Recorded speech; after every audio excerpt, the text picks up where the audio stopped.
This is Florida Natural Farming at Frog Valley Tropical Fruit Farm.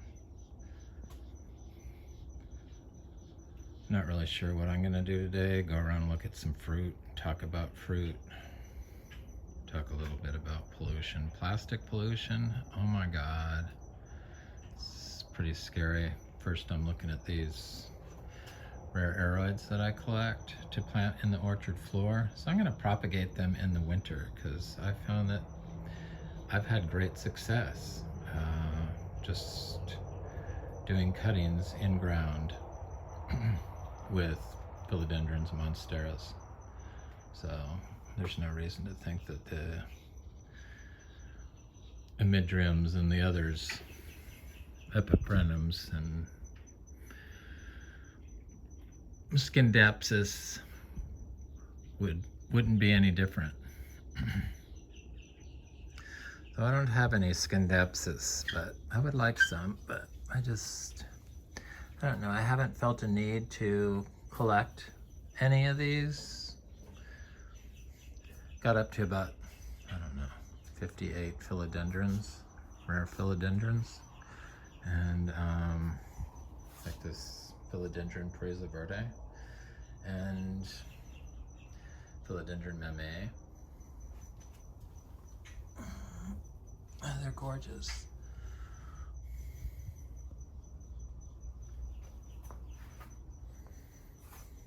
This is a philodendron giganteum that I planted in the orchard floor during the drought. It's a nursery started plant, and it just couldn't deal with the drought. But I found that the cuttings, just like the cuttings of like plumeria or any other cutting or seed from the plant that you're growing that was started in the nursery, tends to outperform the nursery started plants of all species, all types. Across all plants, the entire plant kingdom that I grow. So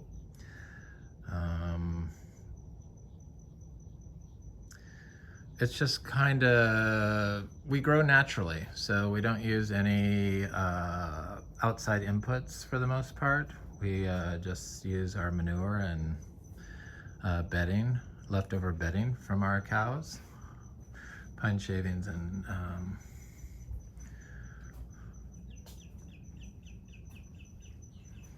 hay. All certifiable organic, so verified where the source is coming from. So, or where the, you know, the hay or the shavings are coming from. I know that Tractor Supply is pine shavings, the kiln dried pine shavings are clean, supposedly, and the hay you just have to check, because a lot of it's GMO hay and a lot of it is glyphosate, or they use weed killer in the people have got to stop doing this to me.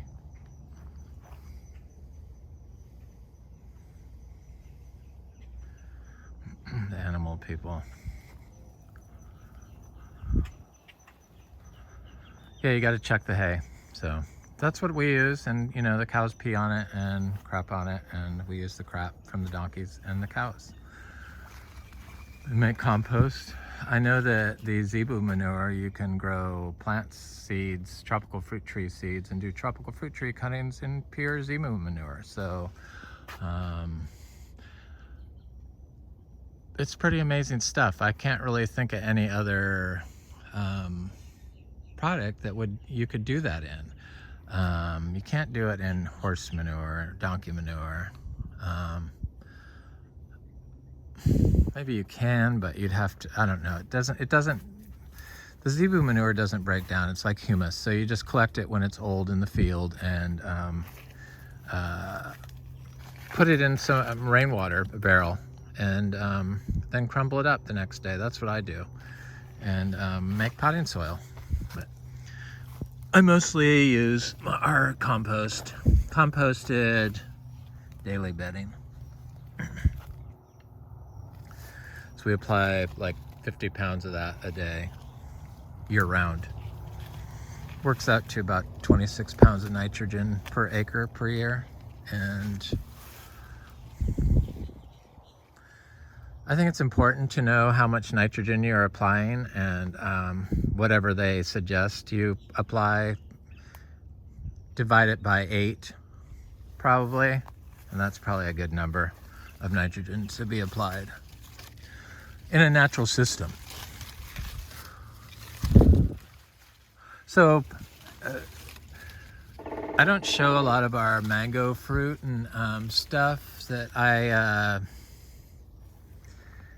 sell, and because people want the fruit, which is understandable. So I've been showing the achacha, and these achachas have been like coming in regularly, a couple a day, a few every 5 days. But we get people that come by here and buy fruit and want to taste it. So when they're ready, they're in somebody's mouth right away.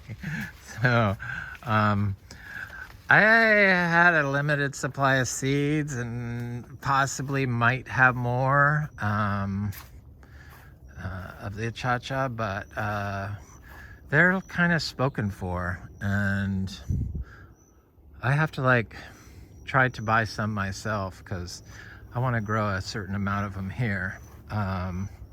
Just because I found that our seed grown trees, like our citrus from our fruit and our cacao trees from our fruit that we have growing, seem to do a lot better than seeds that I've gotten from other places. They're non-sterilized seeds, and we start them in the compost. We dust them with compost. The large seeds like the achacha and the cashew I plant directly in the ground. Cashew especially likes to be planted directly in the ground. So I had somebody by here yesterday to buy mangoes, and they drive up from Palm Beach. It was $10 a pound mangoes, which we don't have any available. It's everything is gone. Sometimes if you are here and you ask, we can find mangoes, but they're $10 a pound, and I weighed one yesterday and it was $21.05. So it was a 2.1 pound mango, which I don't know if I would buy a $10 a pound mango, to be honest with you, but people do, and they're really good. It's like a mango that tasted better than a really good nectarine, and at 2 pounds, so it was like a meal for 2 people. It was excellent. I love mangoes.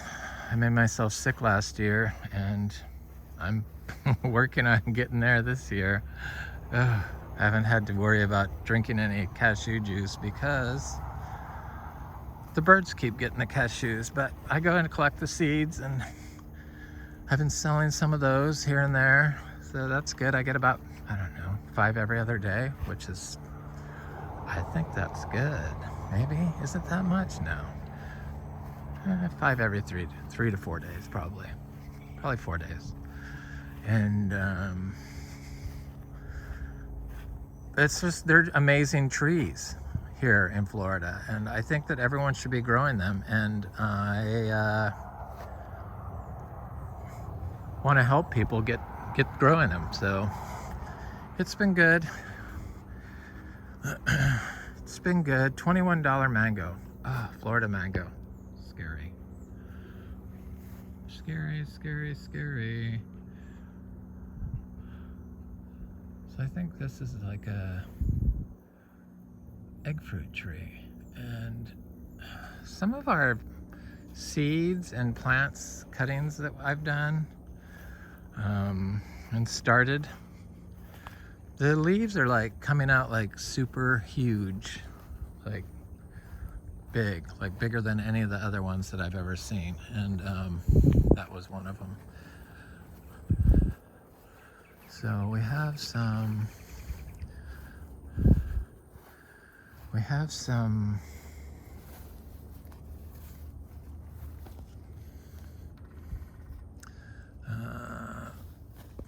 custard apple. Everyone always talks about the custard apple. I'm not a big fan of custard apples. I think they're okay, but I'd rather have an Atamoya, that's for sure. So this custard apple's never really given us a good flower, and it was mostly in sun. Now it has some pigeon peas and some bananas growing around it. So some heliconia. So that seemed to like boost its prospects. It started looking really good. Didn't seem to mind the freeze. Hopefully we'll get some fruit off that this year, but we'll see. The mangoes are getting big. So I got little citrus started in here, and the citrus is like amazing. Just, I don't know, just really, we start all our citrus from seed. It really just, I don't know. We have so much fruit on our seed grown citrus that are 4 years in the ground that it's amazing. And you just have to plant them right in the ground and pretty much walk away, and they thrive. There's some here. Planted in groups. I do plant stuff in groups. Not all the time, but part of the time, maybe half the time, and maybe a little less. There's pigeon pea growing in there. Seems that plants like that, they do better when they're planted together. They grow faster. Here's another one. These are little tiny citrus like this big, but this one's taken off.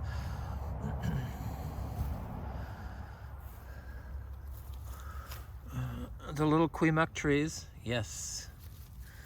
This jackfruit struggled, but seems like it's trying to come. Some creature from underneath it could have eaten at it. They seem to do that with the jackfruit.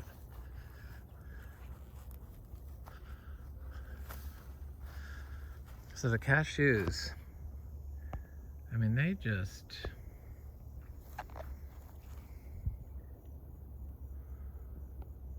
are so, another super easy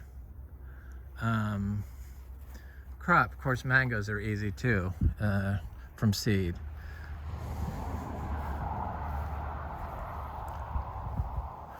So I started like dropping some fruit around the trees that have, I noticed the fruit has some anthracnose in it, so black spot. Doesn't really ruin the fruit, but I know that cuttings or seeds from these nursery trees that have the disease in them, their offspring doesn't get disease in pretty much everything that I can see, like plumeria. And so plumeria with rust, so do a cutting if you grow in it organic or, naturally. Then you start a cutting of it, and that cutting won't, here anyway, has not had rust. So the seeds from the mango These freaking Malikas are good.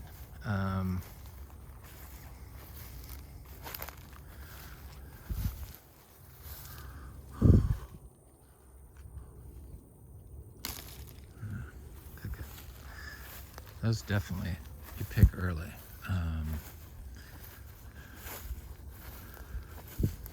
Definitely.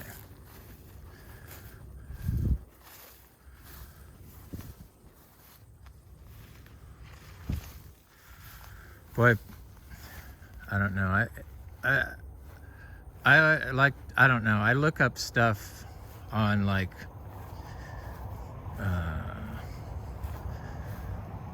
artificial turf, like what's it made of, and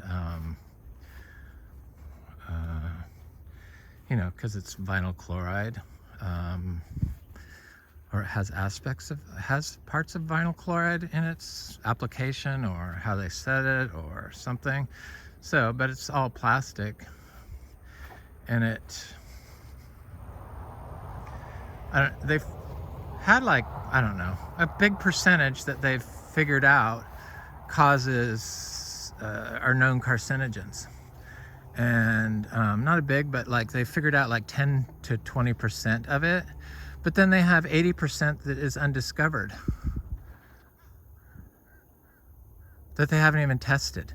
So the 20% was like really bad carcinogens. And, you know, all those volatile, because everything moves through water and air. So the vapors, the molecule vapors from the vinyl chloride mix with the air, and that's how you breathe them in. And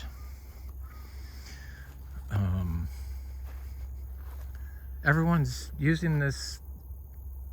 Nobody pays attention to pollution anymore. It's like people are numb to it, to plastic and pollution. It's a real problem, I think.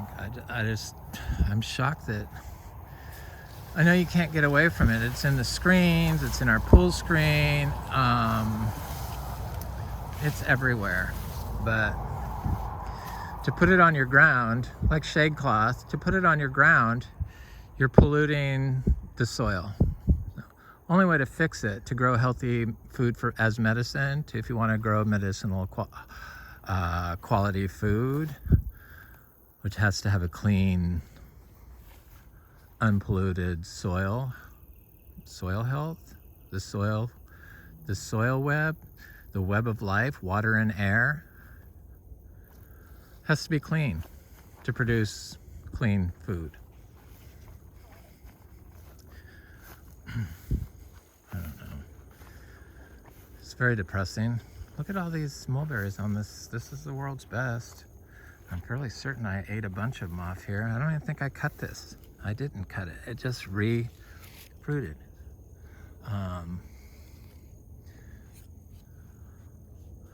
Yeah, I need to move this around. That's, you know, I didn't cut it anywhere. So they say you have to cut them, but that's obviously not true, to get them to rebloom. But that one's reblooming without being cut.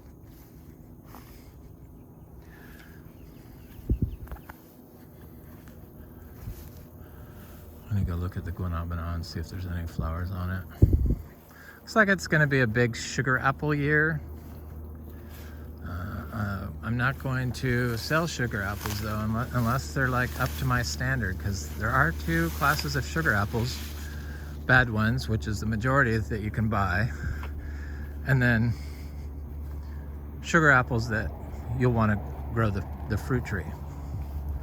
So I just don't want to be part of anybody's bad experience of sugar apples, because when they're bad, they're nasty.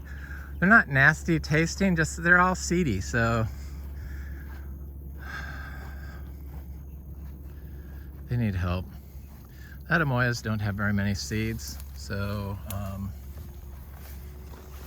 hopefully the sugar apples will be good this year. They look better than in years past. I gave each of the trees a nice input this past winter.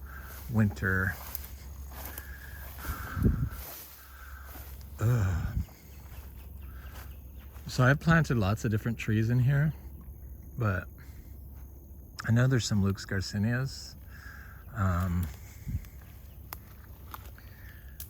But I don't see them. I can spot them sometimes, but the grass has grown and I don't see them. There's an intermediate right there, but I need to do some more stuff in here. And maybe some cashews, some achachas. I think I've planted a lot of stuff in here. I just don't see it. That's the problem.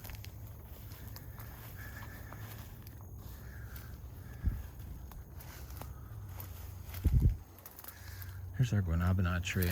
This is a Miami one.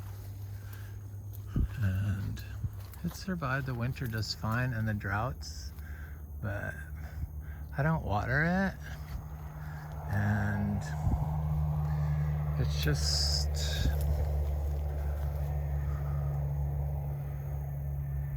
oh, there's a flower right there. Yay. Maybe this year we'll get some fruit. Love Guanabana.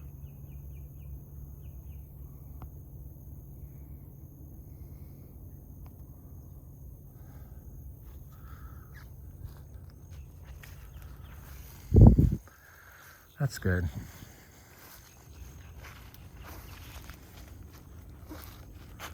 Okay, this is an Inga spectabilis, and it's from Fruit Lovers Nursery, a seed.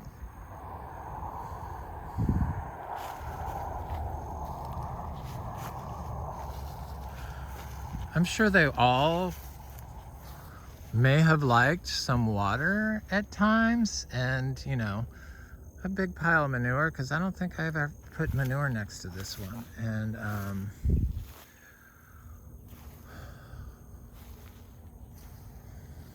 but it's growing up. So look at all these air plants that grow in this crepe myrtle. Do you see all those things? There's big ones. Big giant ones. There's a big giant one there. A couple of big giant ones there.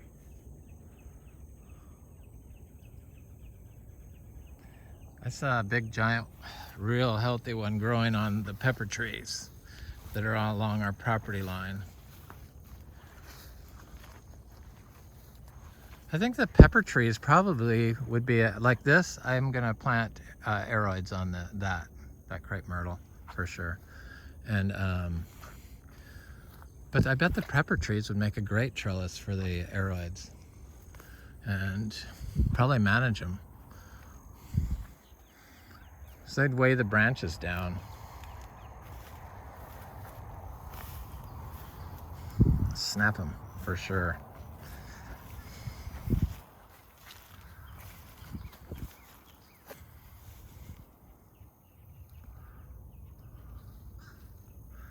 Just looking at these Achachairos. People want the Achachairu. They want to taste it. I get it. I was the same way. They do start selling them. I don't know if it's this month or next month or the following month, but they're usually available online. They're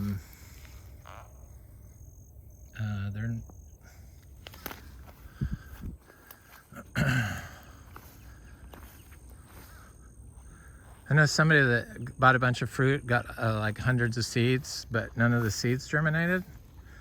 But this lychee I thought died from the freeze is coming back.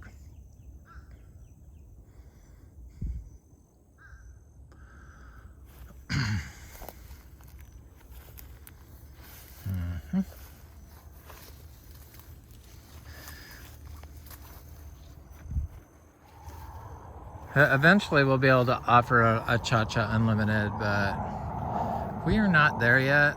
Well, you know, almost unlimited. So I had somebody here buying mangoes yesterday, and she's been here before, and she knows a lot about Florida. She's a Floridian, and natural systems in Florida, and she likes native species. Of course, I like it all.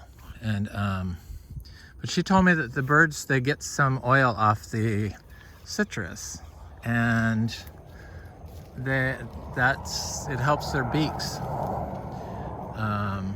That made sense, really. I thought they were looking for fruit. I didn't know what it was. And see, because of my YouTube channel, I was able to learn that, and I'm so thankful. Thank you, Ashland. And when I first saw these marks on the trees last year, so this is 4 years from ground. This 4 years. I always say that 4 years in the ground from seed. Dry farmed, not really given any extra inputs, and I don't know. There's a lot of fruit on here. This is from a tree that we fruited at our other location, and that grows in a forest the same way as it's growing here, and produces lots of fruit year after year after year. And I noticed that all the fruit seems very consistent on these seed-grown trees, which they're lemons. And this is a particularly good one, very large lemon that produces, I don't know, a lot of, between a half and 1 cup of juice per fruit. So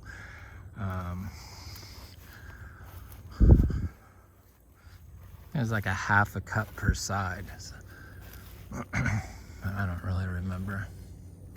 But so it's a good lemon tree. I'm glad they do so well here. It's like, what are you thinking? So the Achacha, so everyone's like, how do you grow? Where do you grow? How do you do it?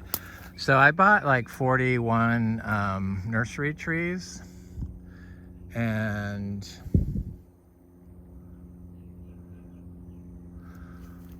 planted them out here in various locations. And after like a year and a half, we connected it to artesian drip, because they just weren't growing very good. They just, our bigger trees, our black sapote, our nursery bought trees. This is a seed grown. We never connected it to water. But if you're watering trees in the general area, then that's getting water from that. So I don't know. This one was the only nursery grown tree. You see the Achacha in there? Achacha tree? Look at it. And it's like 7 feet tall. Growing in the Caesar weed. This is the only one that we didn't connect to water, and it's, well, there might be one growing in the shade that's at this height now, maybe 2, but this was always the biggest one. This is like, was always the biggest, fastest growing tree, the one we didn't connect to water ever.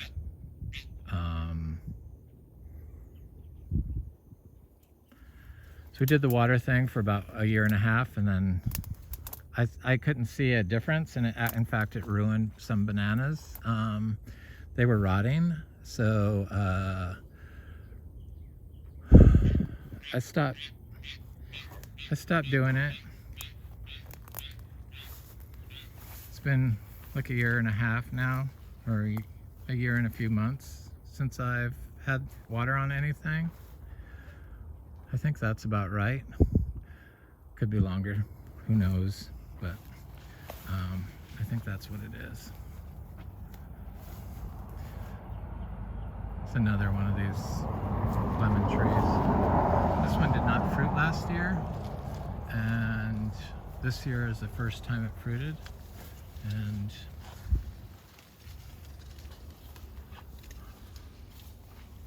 they're great trees.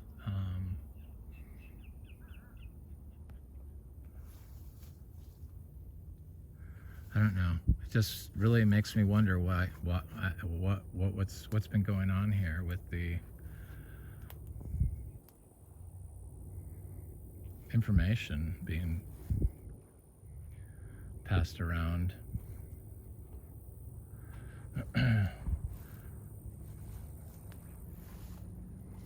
It's the nutrient. People that look at nutrients pollute. That's how you do it. Nutrient pollution.